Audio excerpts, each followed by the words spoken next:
la mañana, qué barbaridad, el programa pues ya se nos fue de las manos en cuanto al tiempo. Sin embargo, yo creo que es importante irnos a fondo y tener muy claro lo que se ha puesto sobre la mesa en relación a este asunto de la votación en San Lázaro de la reforma hacendaria. Marco Rosendo Medina, furioso, así lo noté, por lo menos el tono de su voz, gritaba y decía y arremetió contra ti y contra Javier May en particular, que de nepotismo, que tu hija es porque tú la metiste, que no tiene los merecimientos, que es una diputada gris, en fin, una barbaridad de cosas que todos escuchamos fueron los señalamientos de Marco Rosendo Medina y dice además que esto no es una cuestión de simulación, que no es ningún jueguito, que no podía ser irresponsable y que por eso tenía que aprobar lo que vendría como beneficio para Tabasco. Sí, Emanuel, yo quisiera responder de manera racional, porque esto es un asunto político, no es un asunto personal. La política no puedes personalizarla y no puedes dejar de llevarte por el hígado. Voy a responder lo que este señor dice porque lo dijo públicamente. Y te quiero recordar que la palabra nepotismo en este país la puso en boga, la puso de moda José López Portillo. ¿Te recuerdas tú que José López Portillo tenía de secretario de Programación y Presupuesto a Miguel de la Madrid? Y Miguel de la Madrid puso de subsecretario de Programación de subsecretario de Programación y Presupuesto al hijo de José López Portillo, que se llamaba, creo que también se llamaba José Ramón López Portillo. Y hubo una frase famosísima de José López Portillo diciendo que José Ramón, su hijo, era el orgullo de su nepotismo. El nepotismo existe, Manuel, cuando tú tienes un cargo público o cuando teniendo el poder público en tus manos, designas a un familiar tuyo como funcionario, lo colocas en algún cargo público. Es como si el gobernador Núñez, por ejemplo, nombrara a su hija o a su hijo en alguna posición, en alguna secretaría. Exactamente. Yo quiero decir que la palabra nepotismo, en el caso concreto de María Fernanda, que es diputada, pues no procede, porque yo tengo muchos años ya que no soy funcionario, que no tengo ningún cargo público. Concretamente, ¿sabes qué día yo dejé de ser funcionario público? Dejé de ser oficial mayor del gobierno del Distrito Federal el 31 de diciembre del año 2005.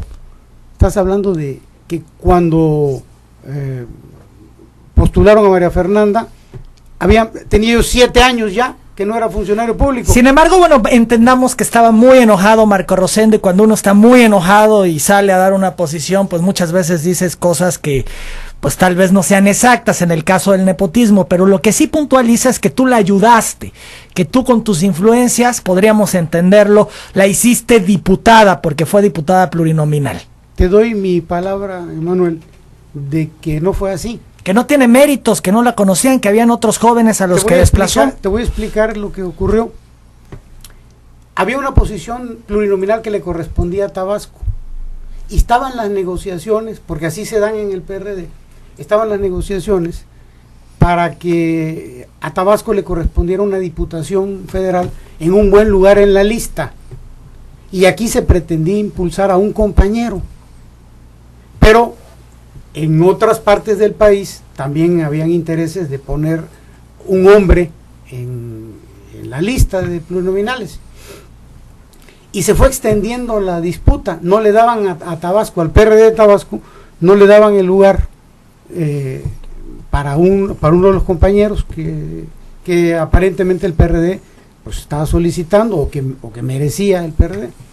Finalmente la negociación termina cuando le dicen en el PRD Nacional a Tabasco, al PRD de Tabasco, te toca un lugar en la lista pluri y le toca el espacio de esa lista al género mujer y joven. Pero él mismo decía que desplazó a varios jóvenes que pudieron haber tenido la posición y con merecimientos, según Marco Rosendo. María Fernanda había estado trabajando con Morena y con el movimiento durante varios años en Monterrey. Ella estudiaba allá y estaba metida en esto. Y seguramente si hubiera quedado otra joven o otro joven, también hubiesen dicho lo mismo, desplazó a otro con más merecimiento. Son cuestiones subjetivas. Yo simplemente te digo que si hablas de merecimientos en cuanto a experiencia, pues si ya eres joven, no puedes tener experiencia. Precisamente das el espacio a los jóvenes en el PRD y en casi todos los partidos para que se vayan formando los cuadros. El fogueo. El fogueo. Entonces, bueno, eso es un poco la explicación a este muchacho Marco Rosendo, para que quede, más que a él, a la ciudadanía. Ni hay nepotismo, ni yo intervine. Simplemente se dio la posibilidad de que Morena tuviera un espacio. Y María Fernanda Romero Lozano, Emanuel, es diputada de Morena, aunque administrativamente está en la fracción de Movimiento Ciudadano. María Fernanda Romero Lozano es diputada de Morena, apoya a Morena en todo. Es diputada gris, que no sube al pleno, que pasa inadvertida, que no merece estar, dice Marco Rosendo. Te voy a contestar esta parte y voy a tratar de hacerlo de la manera más racional del mundo. María Fernanda ha subido varias veces a tribuna, en muchas ocasiones. Está enredando este muchacho, este señor Marco Rosendo, las cosas. María Fernanda tuvo un embarazo, no faltó por razones de irresponsabilidad, sino por razones de embarazo, dio a luz a su hijo, y no quisiera entrar en detalles, esa es la razón, pero en todo lo demás, mientras pudo estar, y ahora que ya regresó del embarazo, ha estado de tiempo completo en esto. Además te quiero decir una cosa, Manuel, de las diputadas más comprometidas con Morena, porque de lo que ingresa de su salario, la mayor parte la destina a apoyar al movimiento Morena económicamente, cosa que no hace ninguno de ellos, ¿eh?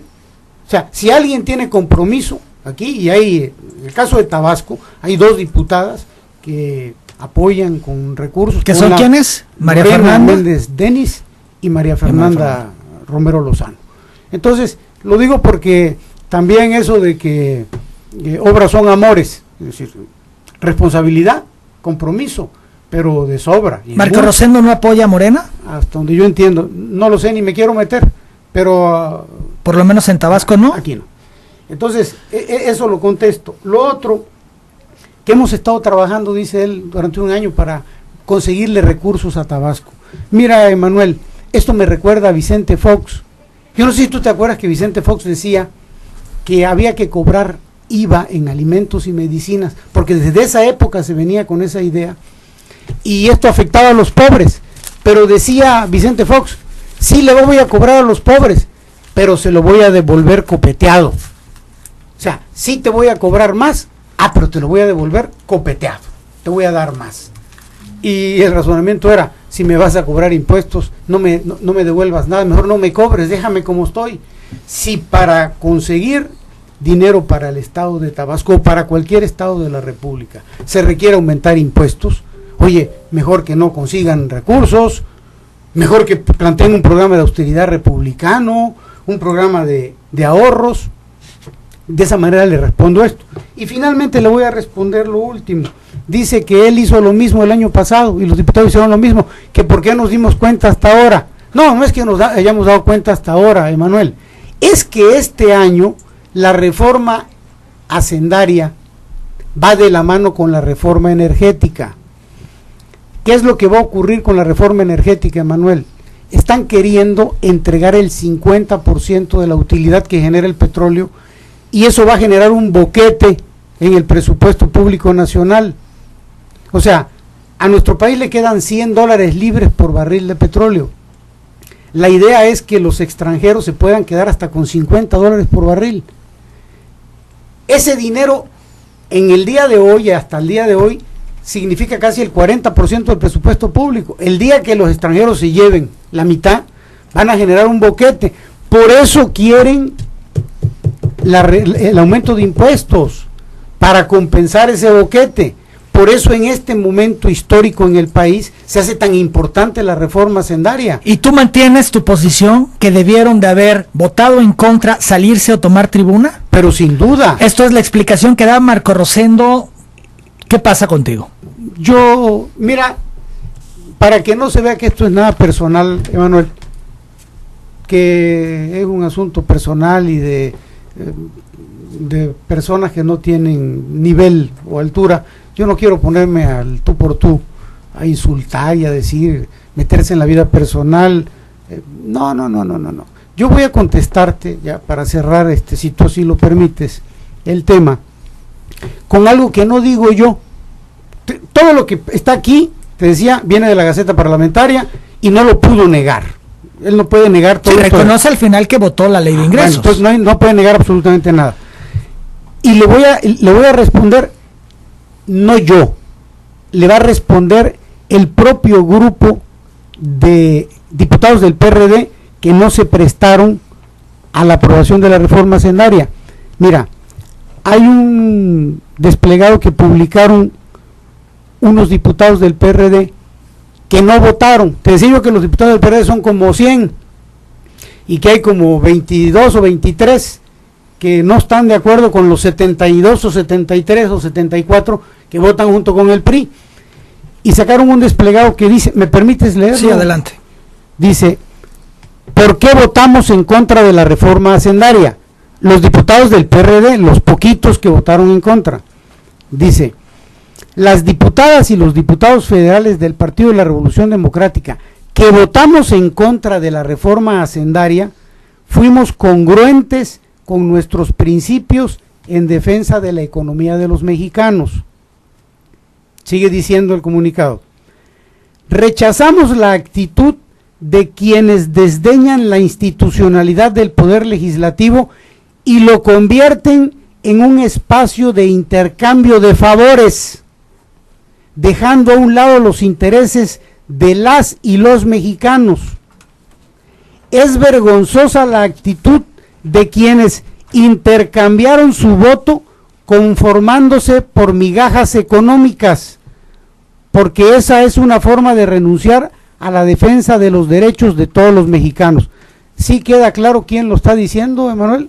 Que quede claro. Los diputados que votaron en contra. No lo estoy diciendo yo. Migajas económicas. Intercambio de favores y migajas económicas. Intercambio de favores y migajas económicas. Esto es, recibieron recursos los diputados que votaron a favor y avalaron la reforma. Eso están diciendo los diputados del PRD que fueron en contra de la reforma hacendaria, que son como 22 o 23. ¿Y tú coincides con ellos? Yo estoy leyendo nada más. Me dejas que termine de leer. Termine.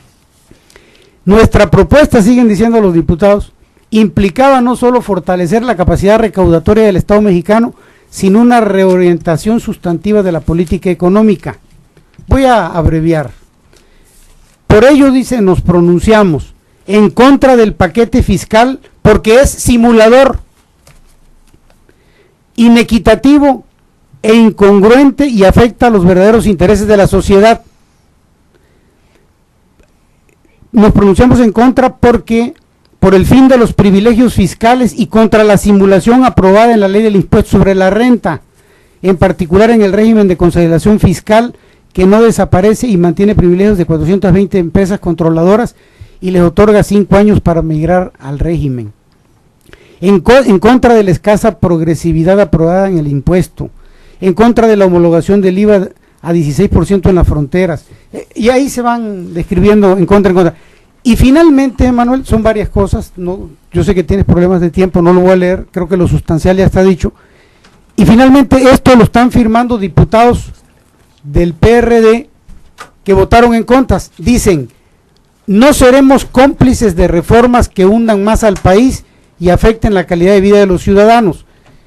Y firma Aleida Álvarez, Edilberto Jaramillo, Gloria Bautista, Claudia Elizabeth Bojorques, Alejandro Carvajal, Socorro Ceseña, Yasmín de Los Ángeles Copete, Jesús Alejandro Carlos, Catalino Duarte, Uriel Flores, Guadalupe Flores, Elizabeth Guzmán, Roberto López, Andrés Martínez, Julisa Mejía, Gisela Mota, José Luis Muñoz, Raimundo Nájera, Javier Orihuela, Lisbeth Montero, Hugo Sandoval y Lorenia Ivette Valles.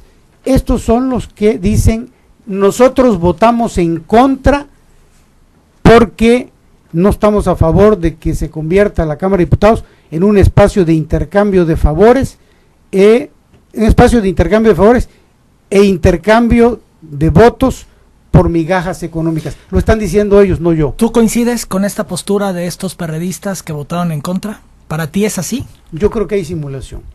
Yo creo que la oposición siempre en este país, mientras fue oposición verdadera, concretamente el PRD, se salía de la Cámara, tomaba la tribuna o votaba en contra. Marco Rosendo Medina, Tomás Brito, Antonio Sansores, Gerardo Gaudiano, no son, Juan Manuel Fósil, no son oposición de a de veras. Yo se lo dejo a la gente a que lo vea. Yo doy los elementos con datos, con cifras. A mí me parece una simulación, es mi opinión en lo personal. La gente va a hacer su juicio a partir de ¿Y qué pasa esto. ahora? ¿Qué sigue, Octavio, cuando vemos en particular a Marco Rosendo y a Gerardo Gaudiano, pues muy interesados, cercanos a López Obrador, por lo menos le siguen reconociendo el liderazgo, hablan de la lucha de López Obrador? ¿Qué va a pasar? Porque bueno, pues de alguna manera viene en el tiempo de las definiciones. ¿Se aceptará en Morena estos personajes en caso que así lo Andrés Manuel López Obrador, soliciten? Emanuel, pidió a los diputados, les pidió que votaran en contra de la ley. Se los pidió, no solamente a los del PRD, sino se los pidió a todos. Y le pidió a Peña Nieto que no aprobaran el aumento de impuestos. ¿Cómo puede alguien decir que está con Andrés Manuel López Obrador si está haciendo exactamente lo contrario a lo que pidió? Que es el caso de Marco Rosendo, que es el caso de Gaudiano, que es el caso de Brito y de los demás. Que es el caso de 74 diputados del PRD que votaron en contra de lo que Andrés Manuel López Obrador pidió. Entonces, ¿qué va a pasar con ellos? Pues ¿No los aceptará Morena? Pues la gente lo va a decidir y ellos van a tener que también definir su rumbo y sus cosas, pero lo que sí es claro es que se quemaron con López Obrador de alguna manera estos diputados, y en particular Marco Rosendo y Gerardo, y los menciono a ellos porque son los que más abiertamente han dicho y han reconocido el liderazgo de Andrés Manuel. Andrés Manuel fijó una línea, explicó por qué, le pidió a los diputados que actuaran en consecuencia y ellos no lo hicieron. Así es, así como lo dijiste, así es. Pidió que no se votara a favor de esa reforma hacendaria y estos hicieron lo que hicieron, que aquí lo platicamos. Entonces, avalaron unas, se manifestaron en contra en otras, como en el del ISR. Sí. Entonces, pero al final están avalando la reforma. Esa es la lectura. Pues es la lectura. Y entonces, pues que la gente saque sus propias conclusiones. Y yo quisiera que si me dieras chance un minutito antes de que me corras ya, porque ya nos colgamos de tu programa, sí. A lo que vine, Emanuel, a invitar a todos los tabasqueños que puedan y que deseen hacerlo. Al próximo domingo vamos a tener una asamblea nacional en el Zócalo de la Ciudad de México. Nos vamos a reunir por cuarta ocasión. Va a ser la cuarta asamblea nacional y el tema es el mismo. ¿Cómo impedir que aumenten los impuestos? O sea, este tema que estamos viendo aquí, ojalá mañana los senadores no hagan lo que hicieron los diputados. Te lo digo a ti, Ventana, óyelo, ¿cómo es? Te lo digo, ¿cómo es el dicho? Te lo digo, puerta, que estoy tocando a tu ventana. ¿Cómo es? Te lo digo. Óyelo tú, Ventana. Soy malísimo para los dichos. Ojalá que los senadores... Es un aviso a los senadores del PRD, a los senadores por Tabasco, a todos los senadores a Dan Augusto del país. López Hernández, a Fernando Mayans Canaval. A todos los senadores de este país. Tendrían que votar en contra, tendrían que tomar tribuna o tendrían que abandonar la sesión para no avalar la reforma. Sí, a todos los diputados que no permitan pero en este caso senadores. Perdón, a todos los senadores que no lo permitan, que no avalen, que no hagan lo que hicieron los diputados, que no traicionen al pueblo. Son representantes populares, representan al pueblo, que le pregunten a la gente a ver si la gente está de acuerdo en que aumenten los impuestos, que tomen en cuenta eso, que no traicionen al pueblo. Eso es lo que les estamos pidiendo. ¿Una manera de definirlos de Morena será de traidores? Es una traición. Por es eso, no, sí, ¿son traidores quienes sí, avalaron esto? Si ¿Y son traidores quienes puedan avalarlo? Si tú me contratas como abogado y en lugar de defenderte a ti, defiendo al que te está atacando, ¿qué soy, Emanuel? Un traidor. Si no respondo a ti que me contrataste para que defienda tus derechos y tus propiedades y hago lo contrario, pues te estoy traicionando. Esos son traidores, son Marco Rosendo Medina, Tomás Brito, Juan Manuel Fósil, Gerardo Gaudiano y Antonio Sansores Sastre. Pues digamos que no estuvieron a la altura de las circunstancias, para decirlo políticamente, y pedirle a los senadores que no lo hagan. ¿Pero no son traidores? ¿O sí son traidores? Digo, vamos a entenderlo. Que lo diga la gente. ¿Para que yo estoy proponiendo una información aquí sobre la mesa, diciendo qué fue lo que ocurrió y que la gente lo defina? Escúchalo tu puerta, te lo digo a ti ventana. Muchas gracias por sacarme de este apuro. El domingo en el Zócalo a las 10 de la mañana va a ser la gran Asamblea Nacional. El mismo tema, evitar los impuestos, evitar la privatización de Pemex, todo aquel que pueda ir. Y aprovechando, Emanuel, el que no pueda ir, que estamos recolectando firmas de todos los ciudadanos que quieran oponerse a que se apruebe la reforma energética, poner su nombre, poner su firma y su clave de elector y pedirle a Peña Nieto que se le consulte en el tema de la reforma energética. No le estamos diciendo no lo hagas, le estamos diciendo a Peña Nieto, consúltame primero antes de hacerlo, y a los diputados también y a los senadores. Fíjate que quería también abordar el tema de resistencia civil, y es que el gobernador del estado invitó a los diputados del PRD para presentarles una propuesta y tratar de resolver el asunto de la resistencia civil y el borrón y cuenta nueva, y tenemos por aquí detalles de lo que ha trascendido que será esta propuesta del gobernador, y ustedes como Morena, que han estado mucho en el tema, me gustaría conocer tu opinión, pero ya no nos es posible ahora. Yo le pediría a alguno de los reporteros, a ver, Hugo, que pudiera alguien consultar a Octavio en este asunto y presentarle mañana en telereportaje lo que nos digas al respecto de esta propuesta que según esto el Ejecutivo presentará pronto y que tiene que ver con resistencia civil. Yo creo que es importante. Octavio Romero, muchas gracias. Creo que interesante lo que se abordó esta mañana en telereportaje. Muchísimas gracias a ti, Emanuel, por el espacio. Rebeca Díaz de López pregunta un número telefónico, quiere hacer contacto contigo. 99 33 12 13 88. Benigno Broca Hernández pregunta a Octavio Romero si aprobarán la reforma energética, para cuándo será o habrá borrón y cuenta nueva. Bueno, pues son temas ahí, ya hablabas al respecto. Martín Alcudia Ortiz felicita a Octavio Romero, dirigente de Morena, porque ya van a incluir en sus filas a Juan Manuel Fósil para que vaya a ayudarlos en el partido que está formando Andrés Manuel. Con eso siguen enterrando a la izquierda tabasqueña. ¿Que van a aceptar a Fósil? No sé dónde salió esta noticia. No creo que quiera él, además. Creo que está muy bien definido y claro, sí. Juan Manuel con el PRD, y entiendo que se va a quedar ahí en el partido. Es por lo menos lo que ya es una percepción mía al respecto. Manuel de la Rosa García felicita a Octavio Romero por el valor que tienen denunciar a esos que votaron a favor de la reforma. Se refiere a los diputados tabasqueños. El licenciado Isidro Jiménez López del Movimiento Ciudadano de Tabasco dice que los legisladores que votaron en favor de la reforma perjudica a los ciudadanos tabasqueños. Se deben de ir a su casa, no deben estar representando a ciudadanos porque buscan solo negociar, vender su voto en contra de la gente. Son los mismos traidores de siempre. Que ya se vayan, dice el licenciado Isidro Jiménez López. Muchas gracias, Octavio Romero. Muchísimas gracias a ti, Manuel. 10 de la mañana, 9 minutos, ya en tiempo de cuelga. Regresamos, hay mucho más todavía en la edición de hoy viernes de Telereportaje.